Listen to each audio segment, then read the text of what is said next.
Hello friends, this is SP Singh and welcome to SP sir classes. Dear friend, आप सभी को पता है अभी तक हम लोग बीएड कंप्लीट कर रहे थे। बीएड सेकंड सेमेस्टर आपका 3 अगस्त को कंप्लीट हुआ, बीएड फोर्थ सेमेस्टर आपका 2 अगस्त को कंप्लीट हो गया। अब सीटेट को टारगेट करते हुए, हालांकि सीटेट आपका 20 अगस्त को लगा हुआ है, इससे पहले क्लासेस नहीं हो पाई हैं, लेकिन जितना भी समय अब हमें सीटेट के लिए मिला है 17 से 18 दिन, ये 17 से 18 दिन हम पूरी तरीके से जितने ज़्यादा से ज़्यादा क्वेश्चंस कर सकते हैं क्वेश्चंस करेंगे, टॉपिक्स का क्लियर कर सकते हैं टॉपिक्स करेंगे। ठीक है, आज के इस क्लास में हम सिर्फ 50 क्वेश्चंस को डिस्कस करेंगे, लेकिन कल से 100 क्वेश्चंस का कलेक्शन आपको सभी सब्जेक्ट्स के मिलते रहेंगे, जिसमें हम लोग फास्ट तरीके से रिवीजन भी करते रहेंगे। ठीक है, तो आइए शुरू करते हैं। बहुत ज़्यादा समय ना लेते हुए ये 50 क्वेश्चंस को फटाफट कंप्लीट करेंगे, आपका रिवीजन भी हो जाएगा, नहीं पढ़ा है तो नए क्वेश्चंस कंप्लीट हो जाएंगे। पहला क्वेश्चन आपके सामने है, विकास डैश से डैश की ओर बढ़ता है। विकास किस तरीके से चलता है? सिर से पैर की तरफ या जटिल से सरल की तरफ, बाहर से केंद्र की तरफ या विशिष्ट से सामान्य की तरफ? डियर फ्रेंड, जो विकास होता है, डेवलपमेंट है, वह सिर से पैर की ओर बढ़ता है। कैसे? सिर से पैर की ओर बढ़ता है। और ये जो सिर से पैर की तरफ विकास का बढ़ना है, यह सिद्धांत मस्तकाधोमुखी सिद्धांत कहलाता है। क्या कहलाता है? मस्तकाधोमुखी सिद्धांत ये कहलाता है। ओके, ध्यान रखिएगा। और इंग्लिश में इसको सेफेलोकॉर्डल कहते हैं। इसमें पहले बच्चे का सिर, फिर हाथ, धड़ और लास्ट में आखिर में जाके उसके पैर डेवलप होते हैं। ओके, तो option number A is the right one over here. Next question आपके सामने है, प्रारंभिक बाल्यावस्था के दौरान, कब की बात है? प्रारंभिक बाल्यावस्था के दौरान डैश समाजीकरण का प्राथमिक कारक है और डैश समाजीकरण का द्वितीय कारक है। तो प्रारंभिक बाल्यावस्था में समाजीकरण का प्रथम कारक क्या होता है? भाई, प्रारंभिक बाल्यावस्था के दौरान जो बालक का परिवार है वही उसका प्राथमिक कारक होता है। बालक वहीं से समाजीकरण सीखता है, सोशलाइजेशन सीखता है, अपने परिवार से, अपनी माँ से, अपने पेरेंट्स से, अपने घर में जो भी भाई बहन हैं उनसे वो समाजीकरण सीखता है। समाज के साथ कैसे रहना, उठना बैठना, एक दूसरे का मान सम्मान करना, बातचीत करना, ये सब अपने वो परिवार से सीखता है। इसलिए जो परिवार है वह प्रारंभिक बाल्यावस्था के दौरान बालक का प्राथमिक समाजीकरण करता है परिवार। और उसके बाद जो विद्यालय है वह समाजीकरण का द्वितीय कारक है। परिवार की बात निकल कर ये बालक कहाँ जाता है? विद्यालय में जाता है। और विद्यालय फिर वहाँ बच्चा जो है वो वहाँ बालक का चहुमुखी विकास की प्रक्रिया विद्यालय में प्रारंभ हो जाती है। ओके, तो इसलिए परिवार प्रारंभिक अवस्था है, विद्यालय द्वितीय कारक है। परिवार प्राथमिक कारक और विद्यालय द्वितीय कारक है। नेक्स्ट क्वेश्चन नंबर 3 कहता है, क्वेश्चन नंबर 3 इज जीन पियाजे के संज्ञानात्मक विकास के सिद्धांत के अनुसार। आपने जीन पियाजे को खूब पढ़ा होगा, बीएड फर्स्ट सेमेस्टर में पढ़ा होगा। जीन पियाजे के संज्ञानात्मक विकास के सिद्धांत के अनुसार बच्चे किस अवस्था से वस्तु स्थायित्व समझना आरंभ कर देते हैं? वस्तु स्थायित्व का मतलब क्या होता है, पहले तो ये समझिए।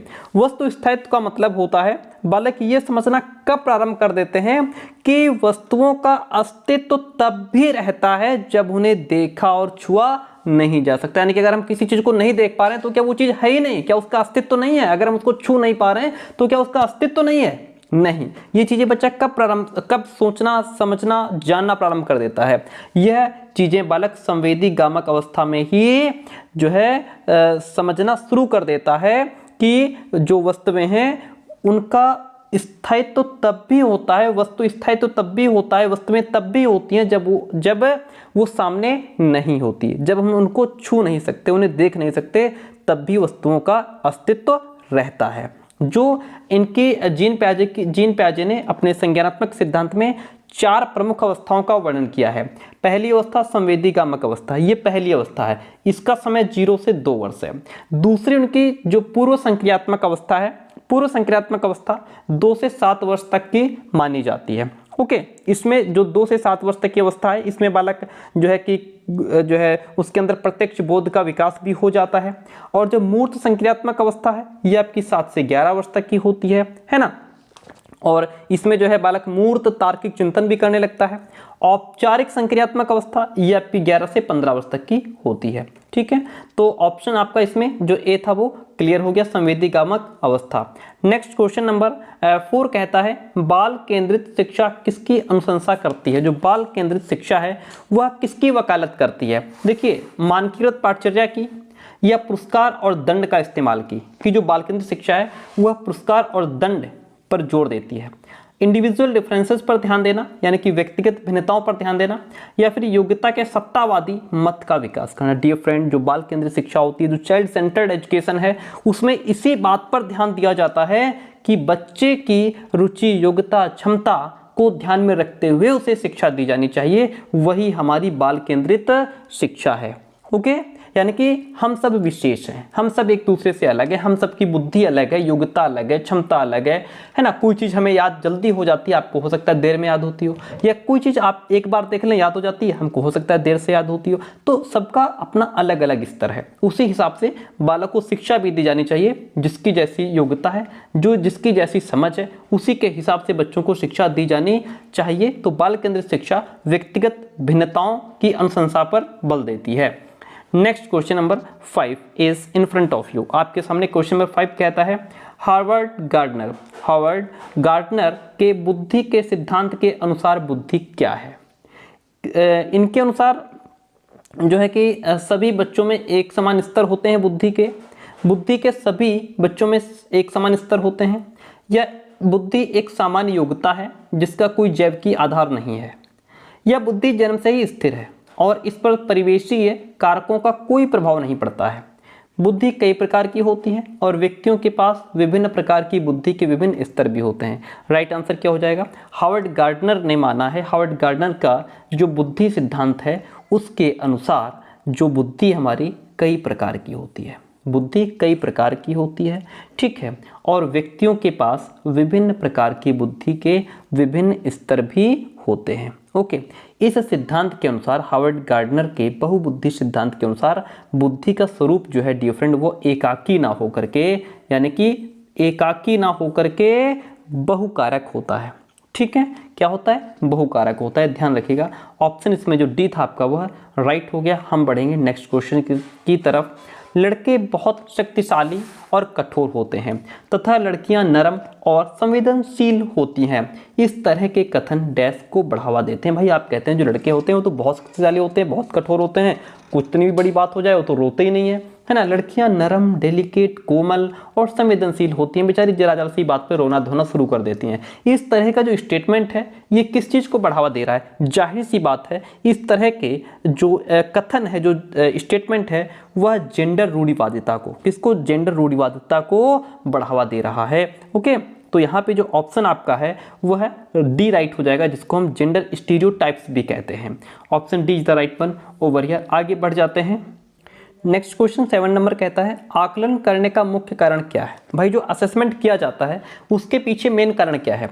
देखिए, असेसमेंट के पीछे मेन कारण ये होता है कि जो भी लर्निंग है, जो अधिगम है, उसको अनुकूलतम बनाने के लिए विद्यार्थियों की खूबियों और चुनौतियों की पहचान करना। इसी बेस पे आकलन किया जाता है कि जो कुछ बच्चे को पढ़ाया जा रहा है, बच्चा उसमें से कितना सीख रहा है, उसकी उन्नति हो रही है अर्थात अवनति हो रही है, यानी कि बच्चा आगे बढ़ रहा है या पीछे जा रहा है, उसकी दोष क्या है, गुण क्या है, उसकी कमियां क्या हैं, इन सब चीज़ों को जानने के लिए आकलन किया जाता है। ठीक है, तो आप ध्यान रखेंगे कि बालक की खूबियाँ क्या हैं, चुनौतियाँ क्या हैं, उसके बालक का स्तर क्या है, बच्चा जो पढ़ाया जा रहा है, जो सिखाया जा रहा है, वो बच्चा उन सब चीज़ों को सीख रहा है कि नहीं सीख रहा है, वो उसकी प्रगति हो रही कि नहीं हो रही है, बैक तो नहीं जा रहा है बच्चा। इन सब चीज़ों को देखने के लिए आकलन, असेसमेंट किया जाता है।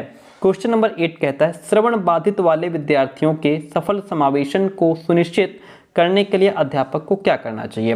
क्वेश्चन ये कह रहा है कि जो बच्चे श्रवण बाधित हैं, जो बच्चे सुन नहीं सकते हैं, लेकिन फिर भी उनको जो है कि अच्छे तरीके से पढ़ाने के लिए अध्यापक क्या कर सकता है? देखिए, श्रवण बाधित बालक, ध्यान रखिएगा बालक सुन नहीं सकता है, जानकारी प्रस्तुत करने के लिए व्याख्यान विधि का अधिक से अधिक प्रयोग करना चाहिए।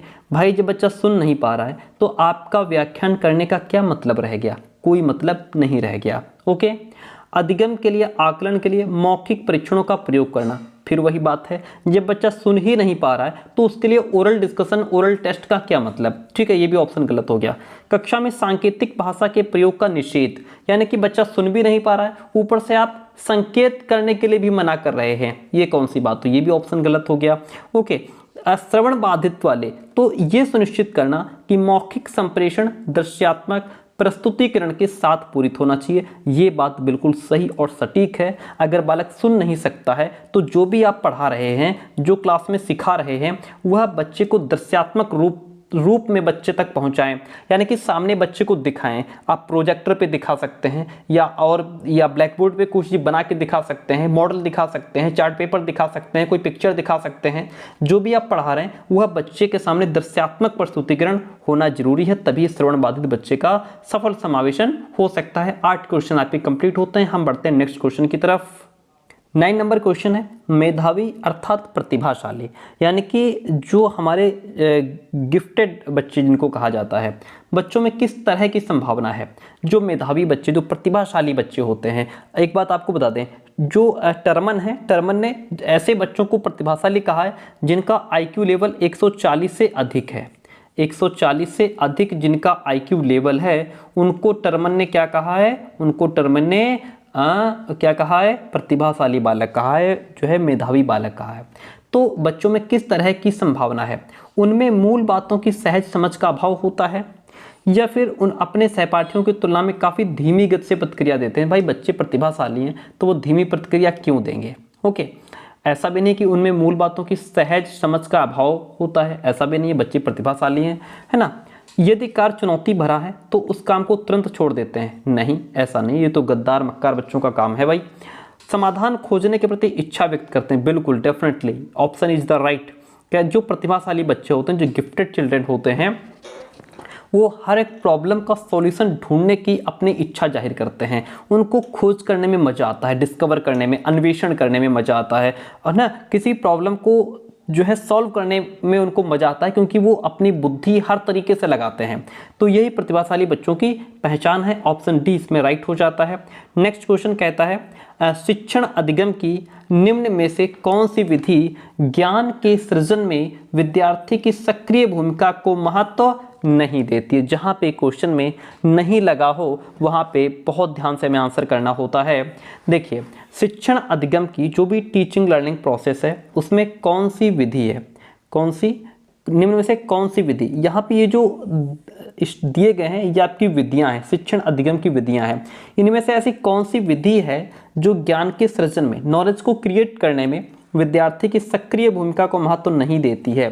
देखिए, व्यवहार अनुकूलन, सहपाठी सहभागिता, अन्वेषण अधिगम, या फिर पारस्परिक शिक्षण। तो इसमें आपका जो ऑप्शन ए है व्यवहार अनुकूलन, क्या हो जाएगा? व्यवहार अनुकूलन विधि जो है यह ज्ञान के सृजन में विद्यार्थियों की सक्रिय भूमिका को महत्व नहीं देती, जबकि सहपाठी सहभागिता है, आपका अन्वेषण अधिगम है, पारस्परिक शिक्षण है, ये तीनों ज्ञान के सृजन में विद्यार्थियों की सक्रिय भूमिका को महत्व देती हैं, क्योंकि इन तीनों विधियों में बच्चे रचनात्मकता को डेवलप करके तार्किक दृष्टिकोण में वृद्धि करते हैं, इसलिए ऐसा है।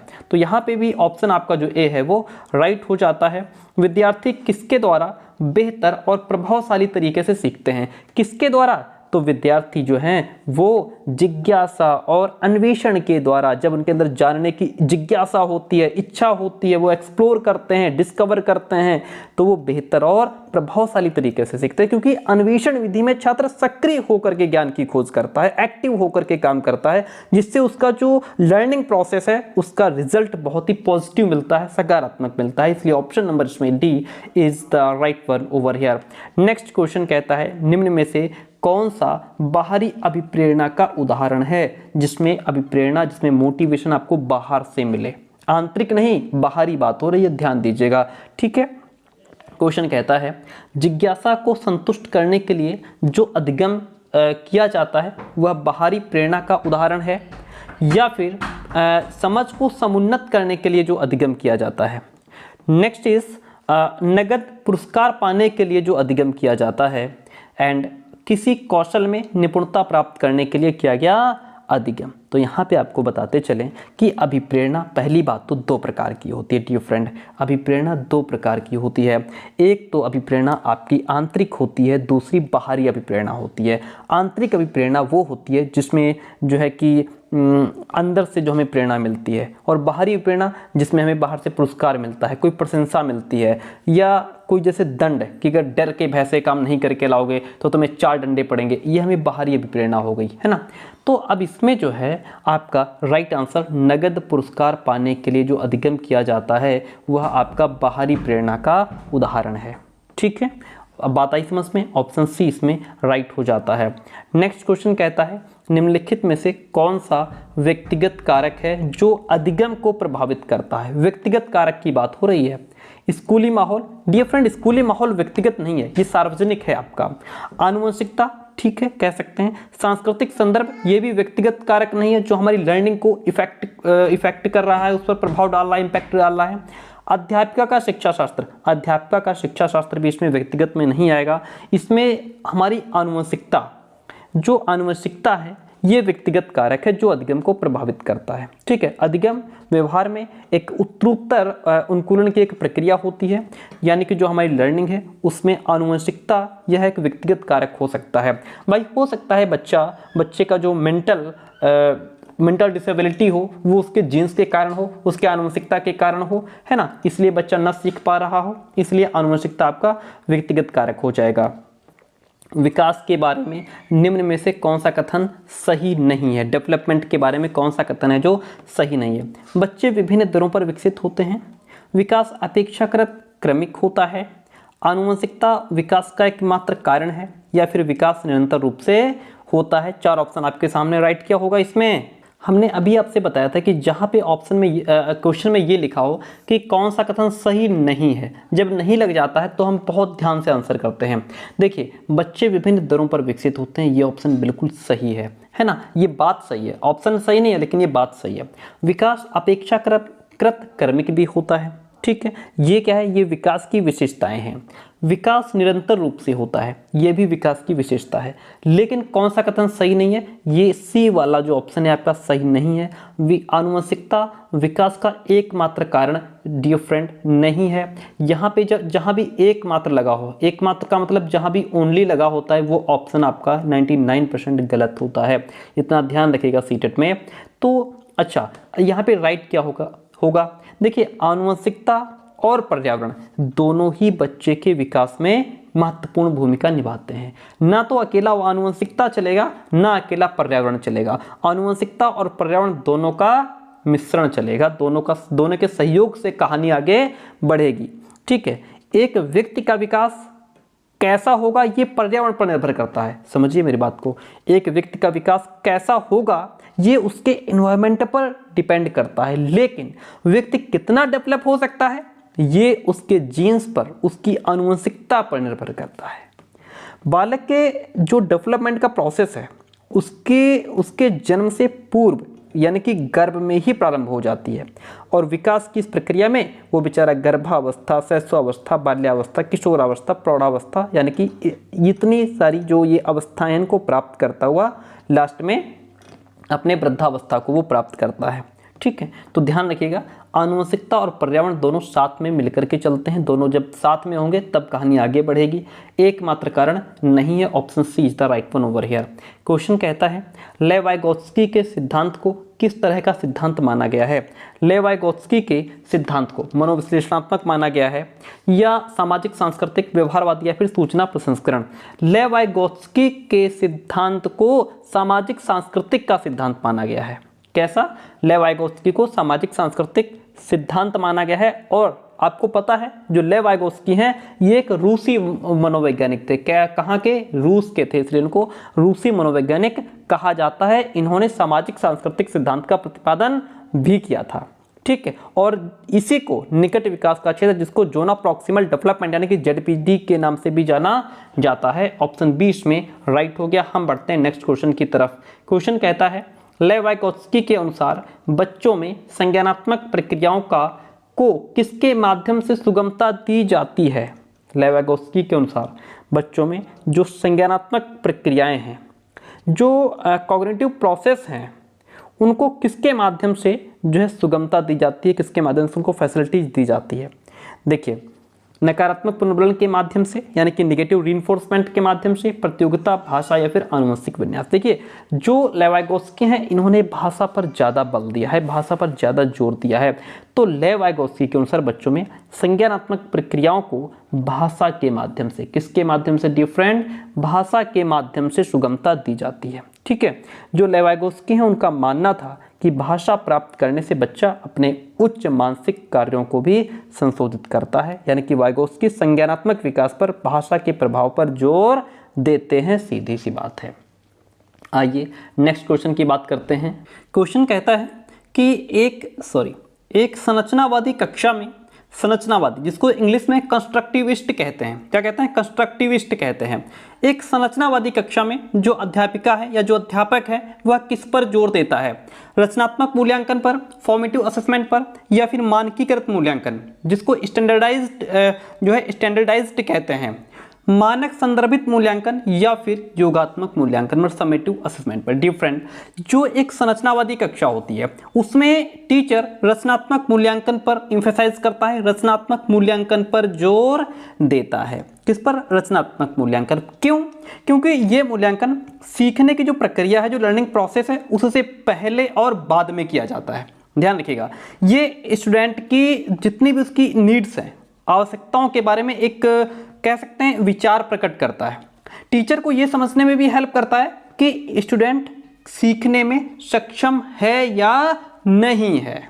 ठीक है, तो एक संरचनावादी कक्षा में, या यूं कहें संरचनात्मक या रचनात्मक मूल्यांकन पर जोर दिया जाना चाहिए, क्योंकि ये टीचर्स को स्टूडेंट की लर्निंग की जो प्रगति है उसका निरीक्षण, उसका विश्लेषण यानी कि एनालिसिस करने में भी हेल्प करती है। बढ़ेंगे नेक्स्ट क्वेश्चन की तरफ। समावेशी शिक्षा डैश के विविध जरियों के निष्कासन पर बल देती है। किस पर बल देती है? तो समावेशी शिक्षा है वह भेदभाव के विविध जरियों के निष्कासन पर बल देती है। किसके? भेदभाव पे। ठीक है, क्योंकि समावेशी शिक्षा का अर्थ है कि सभी छात्र उपस्थित होते हैं उनके पड़ोस के स्कूलों द्वारा, और जो भी उनकी नियमित कक्षाएं हैं, और उन्हें स्कूल के जीवन के सभी पहलुओं को सीखने, उनका योगदान देने और उसमें पार्टिसिपेट करने के लिए भी समर्थन दिया जाता है। ठीक है, समावेशी शिक्षा इस बारे में है कि हम अपने स्कूलों, कक्षाओं, कार्यक्रमों, गतिविधियों को कैसे विकसित और डिज़ाइन करते हैं ताकि सभी स्टूडेंट एक साथ सीखें और उसमें पार्टिसिपेट भी करें। ठीक है, तो भेदभाव के जितने भी जरिए हैं उनको निष्कासन पर बल देती है, उनको बाहर करने पर जो है बल देती है। विद्यालय में बच्चों की सफलता में निम्न में से कौन सा कारक बाधा उत्पन्न करता है? बच्चों, विद्यालय में क्या होता है, जो बच्चे हैं उनकी सफलता में कौन सा कारक है जो बाधा उत्पन्न करता है? लचीली समय सारणी, संरचनात्मक शिक्षण शास्त्र, कठोर पाठचर्या या अधिगम हेतु मूल्यांकन। कौन इसमें व्यवधान उत्पन्न करता है? चार ऑप्शन आपके सामने है। बाधा कौन उत्पन्न करता है? तो बाधा उत्पन्न करने का काम आपका जो रिजिड कैरिकुलम है, जो कठोर पाठचर्या है, यह बाधा उत्पन्न करता है। पाठ्यक्रम कैसा होना चाहिए? इस प्रकार होना चाहिए जो बच्चों की सोचने की क्षमता को बढ़ावा दे।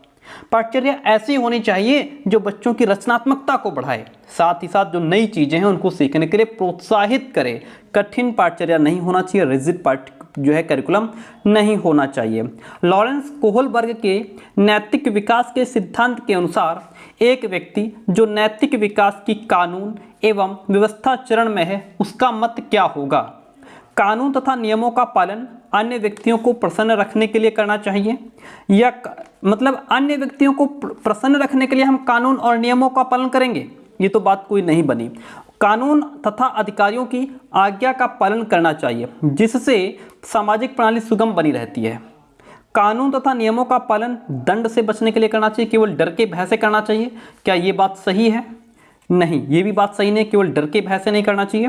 कानून तथा नियमों का पालन तभी करना चाहिए जब वे हमारी आवश्यकताओं की पूर्ति करें, जब वे हमारी आवश्यकताओं की पूर्ति करें। तो इसमें राइट बात यह है कि ऐसा नहीं है कि सिर्फ आवश्यकताओं की पूर्ति करें, कानून तथा अधिकारियों की आज्ञा का पालन करना चाहिए जिससे हमारी जो सामाजिक प्रणाली है वह सुगम बनी रहे, आसान बनी रहे, एक कानून नियम प्रणाली जो है वो बनी रहे। ऑप्शन इसमें जो बी है वह आपका राइट हो जाएगा। हम बढ़ेंगे नेक्स्ट क्वेश्चन की तरफ। क्वेश्चन कहता है जो लेव वाइगोत्स्की हैं उन्होंने निम्न में से कौन सा सिद्धांत दिया है? नैतिक विकास का संज्ञानात्मक सिद्धांत या व्यक्तित्व विकास का मनोवेगीय सिद्धांत है, संज्ञानात्मक विकास का सामाजिक सांस्कृतिक सिद्धांत या फिर लगाव का विकासात्मक सिद्धांत? तो प्यारे दोस्तों, जो लेव वाइगोत्स्की हैं उनका फेमस और प्रसिद्ध सिद्धांत जो आप सभी को पता भी होगा, संज्ञानात्मक विकास का सामाजिक सांस्कृतिक सिद्धांत। ध्यान रखिएगा, संज्ञानात्मक विकास का सामाजिक सांस्कृतिक सिद्धांत देने वाले लेव वाइगोत्स्की हैं। कौन है? वाइगोत्स्की हैं। एक विद्यार्थी दिए गए प्रश्न को हल करने में चुनौती महसूस कर रहा है। जो भी उसको प्रश्न दिए गए हैं वह उनको हल नहीं कर पा रहा है, उसको प्रॉब्लम हो रही है, चुनौती जो है वो फील कर रहा है यानी महसूस कर रहा है। लेव वाइगोत्स्की के अनुसार इस स्थिति में एक टीचर को क्या करना चाहिए? टीचर विद्यार्थियों को अनदेखा कर देना चाहिए और उसे अकेले संघर्ष करते रहने देना चाहिए। मतलब वो नहीं कर पा रहा है तो छोड़ो, कोई बात नहीं है, जब कर पाएगा तो ठीक है, नहीं कर पाएगा तो ठीक है, ये कोई बात नहीं हुई। ऑप्शन गलत है ये। विद्यार्थी को अगले कदम हेतु संकेत और इशारे देने चाहिए। देखते हैं, सीधे तौर पर सही जवाब बता देना चाहिए कि देखो ये आंसर, इसका टिक मार दो, बात खत्म। या फिर सवाल को हल न कर पाने के लिए विद्यार्थी को दंडित करना चाहिए और लेके डंडा शुरू हो जाना चाहिए। नहीं, अगर दिए गए क्वेश्चंस को बालक हल नहीं कर पा रहा है, चुनौती महसूस कर रहा है, तो हम उसको क्या कर सकते हैं? हम उसके लिए उसको कुछ हिंट दे सकते हैं, कुछ उसको सहारा दे सकते हैं, कह सकते हैं। ठीक है, तो ऑप्शन इसमें जो आपका बी है वो राइट हो जाएगा। जो भी क्वेश्चन बालक नहीं सॉल्व कर पा रहा है, थोड़ा सा हिंट दे देंगे तो बच्चा हो सकता है कि वो क्वेश्चन को अपने आप सॉल्व करे। लेकिन कोशिश ये रहे कि बच्चा अपने आप सॉल्व कर ले। अगले कदम है तो हम संकेत और इशारे उसको कुछ दे देंगे, यानी कि हिंट दे देंगे बालक को। एक प्रगतिशील कक्षा में, किसमें? एक प्रगतिशील, जिसको प्रोग्रेसिव क्लासरूम कहते हैं, विद्यार्थी को किस ओर केंद्रित होना चाहिए? अपने सहपाठियों से प्रतिस्पर्धा की ओर, यानी कि कंपटीशन की तरफ? नहीं, कंपटीशन पर जोर नहीं होना चाहिए। जितना हो सके उतना कंठस्थीकरण करने हेतु, ये तो रोट लर्निंग हो गई भाई, रोट लर्निंग पर हम कभी जोर नहीं देंगे, ये ऑप्शन सीधा गलत है। मूर्त पुरस्कार जैसे ट्रॉफी जीतने की ओर विद्यार्थी को केंद्रित होना चाहिए। सिर्फ हमारा उद्देश्य, लक्ष्य सिर्फ ट्रॉफी जीतना होना चाहिए? कभी नहीं। सक्रिय भागी द्वारा ज्ञान अर्जन करने की ओर, बिल्कुल राइट आंसर यही है आपका कि प्रगतिशील कक्षा में जो हमारा प्रोग्रेसिव क्लासरूम है उसमें विद्यार्थी को सक्रिय भागीदारी द्वारा ज्ञान सर्जन की ओर क्या होना चाहिए? ज्ञान अर्जन की ओर केंद्रित होना चाहिए। ठीक है, चलिए आगे बढ़ते हैं, यानी कि वो एक्टिव होकर के पार्टिसिपेट करे और ज्ञान को अर्जित करे। हावर्ड गार्डनर द्वारा प्रतिपादित बहु इंद्रियों में निम्नलिखित में से कौन सी शामिल नहीं है? बहु इंद्रियों में कौन सी शामिल नहीं है? डियर फ्रेंड, हावर्ड गार्डनर द्वारा प्रतिपादित जो बहुबुद्धि का सिद्धांत है उसमें आपका जो है कि भाषाई बुद्धि तो आती है, स्थानिक बुद्धि तो आती है, संगीत बुद्धि तो आती है, लेकिन भावनात्मक बुद्धि शामिल नहीं है। भावनात्मक बुद्धि शामिल नहीं है। ध्यान रखिएगा, हावर्ड गार्डनर ने बुद्धि के 8 प्रकार बताए हैं। कितने प्रकार बताए हैं? हावर्ड गार्डनर ने बुद्धि के 8 प्रकार बताए हैं, जिसमें से आपका भावनात्मक बुद्धि का कहीं पे कोई नाम नहीं है, इसलिए ऑप्शन नंबर 8 आपका राइट हो जाएगा। एक बहुसांस्कृतिक कक्षा में अध्यापक को क्या करना चाहिए? केवल प्रबल समूह की सांस्कृतिक प्रथाओं को प्रधानता देनी चाहिए, केवल सुविधा वंचित समूहों की सांस्कृतिक प्रथाओं को प्रधानता देनी चाहिए, प्रबल समूह की सांस्कृतिक प्रथाओं की नकारात्मक प्रस्तुति करनी चाहिए, या फिर विद्यार्थियों के सामाजिक सांस्कृतिक अनुभवों के संदर्भ में उनकी व्यक्तिगत भिन्नताओं को सम्मान देना चाहिए। एक बहुसांस्कृतिक कक्षा है जिसमें अलग अलग जाति, धर्म, समूह, संस्कृति के लोग, बच्चे पढ़ने आते हैं, तो वहाँ पे टीचर को क्या करना चाहिए? वहाँ पे टीचर को ऐसा नहीं है कि केवल, जहाँ पे केवल लग जाता है वह आंसर अक्सर आपका गलत ही हो जाएगा। केवल प्रबल समूह की, जो प्रबल हैं, जो शक्तिशाली हैं, जो बड़े घर से आते हैं, जिनका खूब रुतबा है, ऐसी सांस्कृतिक प्रथाओं को प्रधानता नहीं, बात गलत है। केवल सुविधा वंचित भी नहीं होना चाहिए। प्रबल समूह की सांस्कृतिक प्रथाओं की नकारात्मकता भी नहीं करेंगे। हम विद्यार्थियों के जो भी सामाजिक सांस्कृतिक अनुभव हैं उनके संदर्भ में उनकी जो भी व्यक्तिगत भिन्नताएं हैं हम उनका सम्मान करेंगे। सीधी सी बात है। Option D is the right one over here. Next question कहता है 26 नंबर, निम्न में से कौन सा समस्या समाधान की पद्धति का पहला चरण है? Which of the following is first step in the method of problem solving? First step का आपका क्या होगा?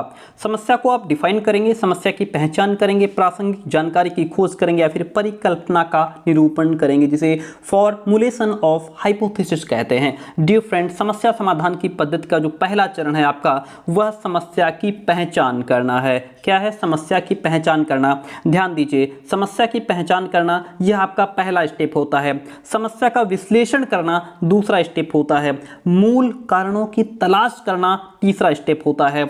समाधान को लागू करना फोर्थ स्टेप होता है। जो रिजल्ट्स हैं उनका आकलन करना आपका पांचवा स्टेप होता है। ठीक है, तो ये जो गहन जानकारी है, इसकी अलग से हम क्लास आपको देंगे। जो इंपॉर्टेंट चीज़ें हैं उनको समझने के लिए हो सकता है आपका दूसरा स्टेप पूछ ले, तीसरा स्टेप पूछ ले, चौथा स्टेप पूछ ले। ध्यान रखिएगा, प्रॉब्लम सॉल्विंग यानी समस्या समाधान पद्धति का जो पहला चरण है वह समस्या की पहचान करना है। Option B is the right one over here. Next question कहता है, प्राथमिक विद्यालयों में, बात यहाँ प्राथमिक विद्यालय की हो रही है, प्राथमिक विद्यालय में छात्राओं को प्रेरित करने के लिए टीचर को क्या रणनीति अपनानी चाहिए, उसको क्या स्ट्रैटेजी अपनानी चाहिए? व्यक्तिगत छात्रों के बीच अंकों के लिए प्रतिस्पर्धा को प्रोत्साहन देना चाहिए? नहीं डियर फ्रेंड, हम कंपटीशन को जो है कि इनकरेज नहीं करेंगे। ऑप्शन आपका पहले ही गलत हो जाता है। प्रत्येक गतिविधि के लिए प्रेरक कारकों के रूप में प्रोत्साहन, पुरस्कार और दंड का उपयोग करेंगे। यानी कि हर एक गतिविधि के लिए, हर मोमेंट के लिए आप पनिशमेंट देंगे बच्चे को, और जो है कि क्या करेंगे, उसको रिवॉर्ड्स देंगे। इन सब चीज़ों का सहारा लेंगे, ये भी गलत है।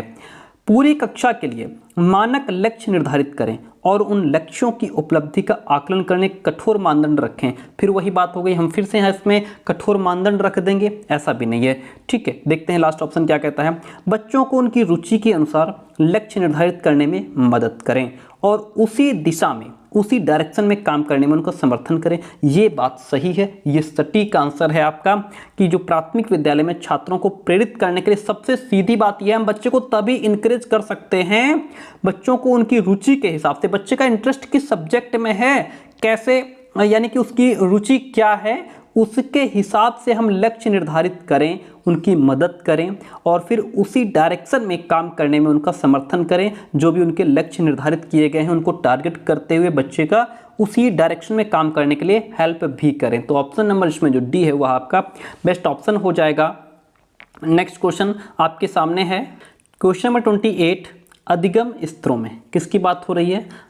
अधिगम स्तर, जो भी आपके लर्निंग लेवल हैं उनमें व्यक्तिगत विभिन्नताएं, इंडिविजुअल डिफरेंसेस किस वजह से होती हैं? कोई बालक जल्दी सीख रहा है, कोई धीमे सीख रहा है, कोई एक बार पढ़ाया उसको याद हो गया, दूसरे को नहीं याद हो रहा 4 बार याद कराने के बाद भी, है ना। ये सब क्यों होता है? ये सब ऐसा होता है, जो अधिगम स्तर है उसमें व्यक्तिगत भिन्नता होती है, यानी कि हम अलग हैं, आप अलग हैं, हमारी विशेषता अलग है, आपकी अलग है ना। हो सकता है कि किसी चीज़ को हम बहुत जल्दी कैच कर लेते हों, आपको एक बार में समझ में ना आती हो। ये सब क्यों होता है? ये सब हमारे आनुवंशिकता और वातावरण के कारण होता है। सीधा सा आंसर इसका यही है, यानी कि हमारे ये आनुवंशिकता किसका? व्यक्तिगत और वातावरणीय कारकों की जटिल अंतःक्रिया की वजह से।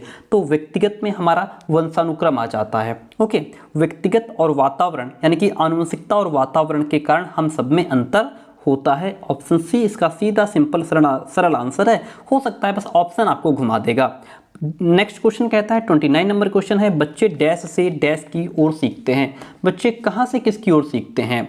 तो जो बच्चे होते हैं वह हमारे सरल से जटिल की ओर सीखते हैं। बच्चे सरल से जटिल की ओर सीखते हैं, सीधा सिंपल आंसर है। यानी कि सिंपल टू कॉम्प्लेक्स चलते हैं बच्चे। ध्यान रखिएगा, जो बच्चे अगर इंग्लिश में आपको याद रखना है तो जो बच्चे होते हैं वो सिंपल टू कॉम्प्लेक्स चलते हैं, यानी कि बच्चे जो हैं वो सरल से जटिल की ओर चलते हैं। ओके, इसका मतलब ये है कि छात्रों को पहले सरल और फिर जटिल जो चीज़ें हैं, जो कॉम्प्लिकेटेड चीज़ें हैं वो सिखानी चाहिए। पहले आसान चीज़ें बच्चों को सिखाओ, बच्चे की एक पकड़ बने, बच्चे का कॉन्फिडेंस लेवल अच्छा हो, उसके माध्यम फिर हम जो है कठिन चीज़ों को बच्चों को दे पाएंगे। सीधा अगर कठिन चीज़ें उठा के रख देंगे, ना बच्चे को समझ में आएगा, ना बच्चा इंटरेस्ट लेगा, वो पढ़ नहीं पाएगा, जीरो हो जाएगा। इसलिए सरल से जटिल की तरफ बच्चे को हम पढ़ाते हैं।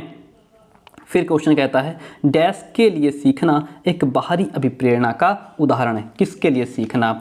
जाने की उत्सुकता की पूर्ति या फिर दूसरा है संप्रत्यय को समझने के लिए। नेक्स्ट है दोस्तों के बीच लोकप्रियता पाने के लिए सीखना बाहरी उदाहरण है, या अपने जो भी आपके संदेह हैं उनको दूर करने के लिए। देखिए सिंपल सी बात यह है कि अपने दोस्तों के बीच, देखिए बाहरी प्रेरणा उस प्रकार की प्रेरणा को कह सकते हैं कि संदर्भित करती है जिसमें प्रेरणा बाहरी शक्तियों के कारण होती है, जो आपको पुरस्कार अर्जित करने या जैसे जो नकारात्मक परिणाम है उनसे बचने के उद्देश्य से कुछ करने या प्राप्त करने के लिए प्रेरित करती है। तो यहाँ पे दोस्तों के बीच लोकप्रियता पाने के लिए सीखना आपका बाहरी अभिप्रेरणा का उदाहरण होगा, यानी कि आप सिर्फ इसमें अपने दोस्तों के बीच लोकप्रियता पाना चाहते हैं, दूसरा आपका कोई भी जो है कि उद्देश्य नहीं है, लक्ष्य नहीं है, तो यह आपका बाहरी अभिप्रेरणा का उदाहरण हो जाएगा। नेक्स्ट क्वेश्चन, अधिगम से सबसे अधिक प्रभावशाली और अर्थपूर्ण होता है अगर। अधिगम जो है यहाँ पे से नहीं है, अधिगम सबसे अधिक प्रभावशाली और अर्थपूर्ण होता है कैसे? अगर विषय वस्तु विद्यार्थियों के सामाजिक परिवेश से संबंधित हो, या फिर शिक्षा शास्त्र मुख्यतः अध्यापक केंद्रित हो। जब सिर्फ और सिर्फ अध्यापक केंद्रित हो जाएगा तो क्या जो लर्निंग है वो ज़्यादा इफेक्टिव हो जाएगी, मीनिंगफुल हो जाएगी, या फिर अधिगम लक्ष्य प्रदर्शन अभिमुखी हो, या विद्यार्थियों को ज्ञान सृजन के अवसर ना दिया जाए। अगर ज्ञान सृजन के, उनको नॉलेज क्रिएट करने का अवसर ना दिया जाए, तब क्या कंस्ट्रक्ट करने का नॉलेज जो है अवसर ना दिया जाए, क्या तब हमारी जो लर्निंग है वो प्रभावशाली हो पाएगी? नहीं हो पाएगी। सिंपल सी बात यह है कि लर्निंग तब ज़्यादा मीनिंगफुल और इफ़ेक्टिव हो जाता है जब हम बच्चे को जो भी विषय वस्तु पढ़ने के लिए देते हैं वह उनके सामाजिक परिवेश से संबंधित होती है, वह उनके सामाजिक सांस्कृतिक परिवेश से रिलेट करती है, उनके समाज से संबंधित होती है ना, समाज से नैतिक, क्योंकि समाज से नैतिक मूल्यों का विकास होता है। विद्यालय शिक्षा में अर्जित ज्ञान का व्यवहारिक प्रयोग समाज में ही होता है। जिस भाषा परिवेश में बच्चा सीखता है उस भाषा में अभिव्यक्ति अच्छी प्रकार करता है। इस तरीके से जो भी उसका एटमॉस्फेयर है, जिस समाज में वो रहता है, जैसा उसका सामाजिक सांस्कृतिक परिवेश है, अगर उससे रिलेटेड विषय वस्तु है तो बच्चा जल्दी सीखेगा, तो हमारी जो लर्निंग है वो इफेक्टिव एंड मीनिंगफुल हो जाएगी। विद्यार्थी उस जानकारी को जल्दी भूल जाते हैं जो उनके जीवन से संबंधित होती नहीं, अगर जीवन से संबंधित होती है तो बच्चा उसको जल्दी नहीं भूलता। प्रासंगिक संदर्भ में प्रस्तुत की जाती है, विद्यार्थी उस जानकारी को भूल जाते हैं, या असंबंधित खंडों में प्रस्तुत की जाती है, या उदाहरणों का इस्तेमाल करके विस्तारित की जाती है। अगर उदाहरणों का इस्तेमाल भी करते हैं तो बच्चा जल्दी भूलता नहीं है, क्योंकि उदाहरण के माध्यम से जो जानकारी दी जाती है वह बच्चे के दिमाग में एक लंबे समय तक स्टोर हो जाती है और उसे भूलता नहीं है। सीधा सा इसका आंसर ये है कि असंबंधित खंडों में प्रस्तुत की जाती है। मान लीजिए हमने आपको कोई टॉपिक पढ़ाया, थोड़ी देर पहले दूसरा टॉपिक पढ़ाया, फिर दूसरा पढ़ाया, फिर तीसरा पढ़ाया, यानी कि जितने भी टॉपिक आपको पढ़ा रहे हैं वो एक दूसरे से रिलेट नहीं कर रहे हैं, तो जाहिर सी बात है आप भूल जाएंगे। लेकिन जब वही टॉपिक एक दूसरे से रिलेट करके आपको पढ़ाएंगे तो आपको एक लंबे समय तक याद रहेंगे, है ना, वो सब जुड़ जाते हैं आपस में। विद्यार्थी उस जानकारी को जल्दी भूल जाते हैं जो असंबंधित खंडों में प्रस्तुत की जाती है। क्वेश्चन कहता है अधिगम को सुसाधित यानी कि फैसिलिटेट करने के लिए एक अध्यापक को क्या करना चाहिए? विषय वस्तु को विद्यार्थियों के सामाजिक संदर्भ से अलग रखना चाहिए, या फिर संप्रत्यय मानचित्रण के इस्तेमाल को हतोत्साहित करना चाहिए, डिस्करेज करना चाहिए, या फिर विद्यार्थियों में उच्च स्तरीय प्रतिस्पर्धा को प्रोत्साहन करना चाहिए, विद्यार्थियों को ज्ञान सृजन के अवसर प्रदान करना चाहिए। जी हाँ, बिल्कुल, अधिगम को और ज़्यादा फैसिलिटेट करने के लिए एक अध्यापक को विद्यार्थियों को ज्ञान सृजन के अवसर प्रदान करने चाहिए। इससे स्टूडेंट्स में क्या होगा कि अमूर्त तार्किक चिंतन और मौलिक चिंतन का विकास होगा, जिससे जो लर्निंग प्रोसेस है उसमें कंटिन्यू इंप्रूवमेंट होता चला जाएगा, वृद्धि होती चली जाएगी। Option D is the right one over here. Question कहता है विद्यार्थी ज्ञान सृजन प्रक्रिया में डैश भूमिका निभाते हैं। कैसी भूमिका निभाते हैं? जो विद्यार्थी होते हैं वह ज्ञान सृजन करने में यानी कि नॉलेज को कंस्ट्रक्ट करने में एक्टिव रोल प्ले करते हैं, सक्रिय भूमिका निभाते हैं। कैसी भूमिका निभाते हैं? सक्रिय भूमिका निभाते हैं। Option A is the right one over here. Next question कहता है वाटसन ने अपनी पुस्तक व्यवहारवाद कब प्रकाशित की थी? देखिए, आइए समझते हैं। नीचे जो स्टेटमेंट है पहले इसको पढ़िए। देखिए, वाटसन द्वारा लिखी गई कुछ पुस्तकें हैं। मनोविज्ञान व्यवहार की एक तुलनात्मक अवधारणा है। यह पुस्तक वाटसन के द्वारा लिखी गई है जो कि 1914 में प्रकाशित हुई थी। ठीक है, इस पुस्तक में व्यवहार शब्द का सर्वप्रथम व्याख्या की गई है। ये 1914 में आई है। किताब का नाम मनोविज्ञान व्यवहार की एक तुलनात्मक अवधारणा है।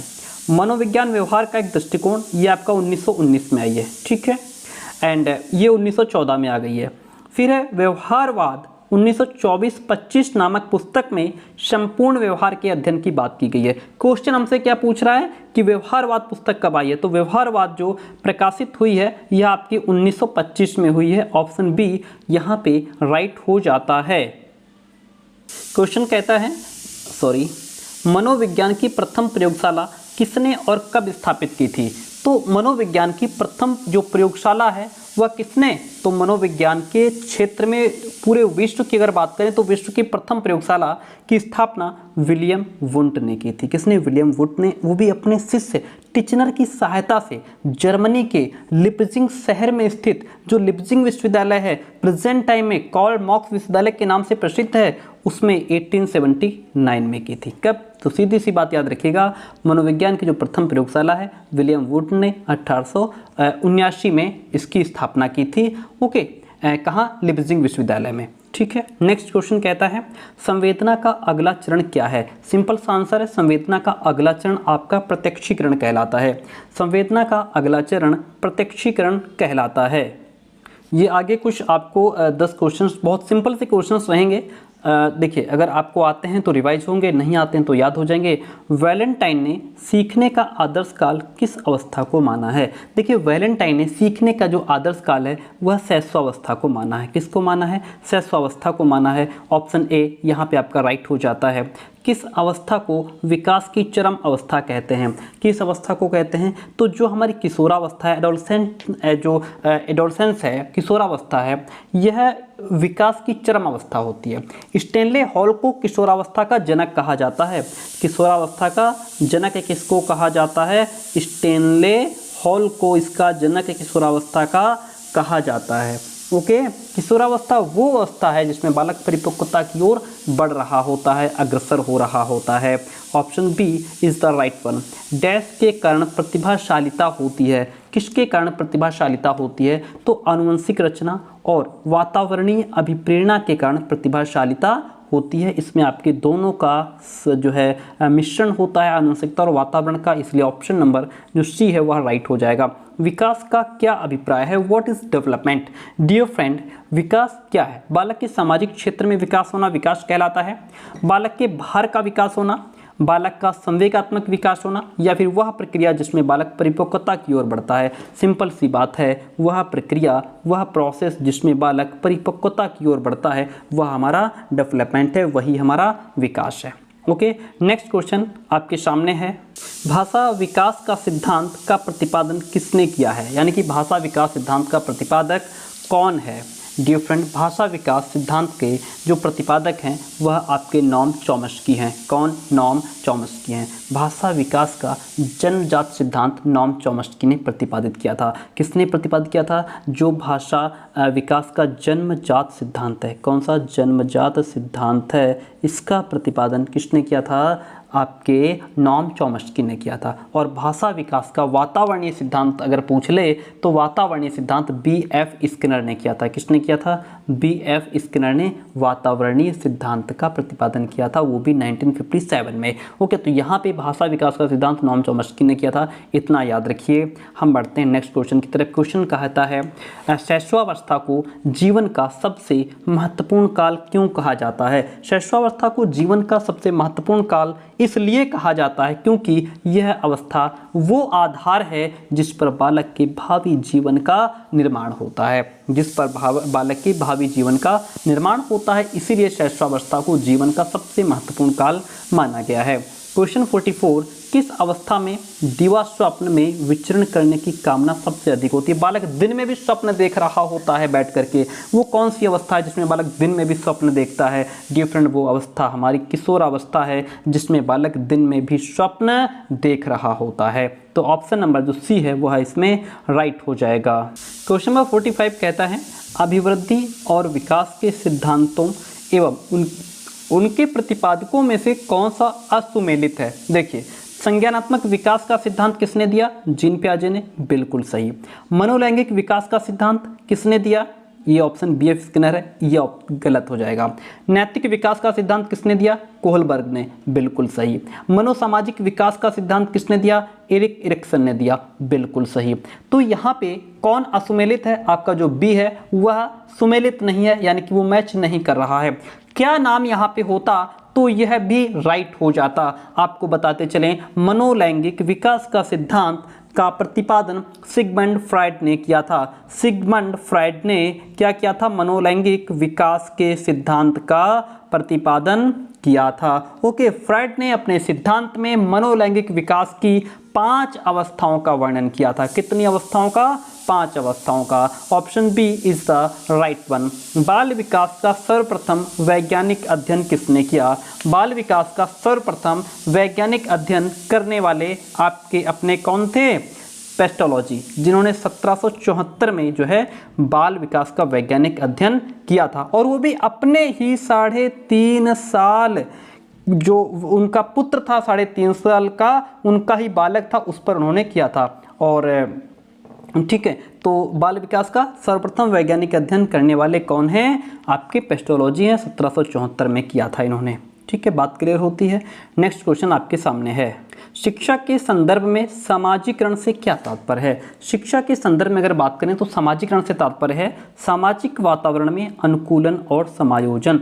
सामाजिक वातावरण में अनुकूलन और समायोजन ही आपका समाजीकरण है, सोशलाइजेशन है, यानी कि समाज के साथ अनुकूलन करना, समाज के साथ अपने आप को एडजस्ट करना, समाज के साथ कैसे उठना बैठना है, ये समझना आपका समायोजन कहलाता है। Option C is the right one. समाजीकरण है क्या? What is socialisation? समाजीकरण क्या है? समाजीकरण समाज के मानदंडों के साथ अनुकूलन करना। भाई, जो भी समाज ने अपने नियम कानून निर्धारित किए हैं, जो भी समाज के सिद्धांत हैं, उसकी जो संस्कृति है, उसको अपनाते हुए आप भी समाज के साथ चल रहे हैं, यही तो समाजीकरण है। समाज के जो भी मानदंड निर्धारित किए गए हैं, आप उनका उल्लंघन नहीं कर रहे। उल्लंघन करेंगे, समाज के साथ नहीं चलेंगे, समाज आपको धिक्कार देगा, बाहर कर देगा, है ना। तो अगर आप समाज के साथ मिलजुल करके चलते हैं तो आप समाजीकरण, यही समाजीकरण होगा। परिवार एक साधन है। किसका साधन है? सीधी सी बात है, परिवार एक अनौपचारिक शिक्षा का साधन है।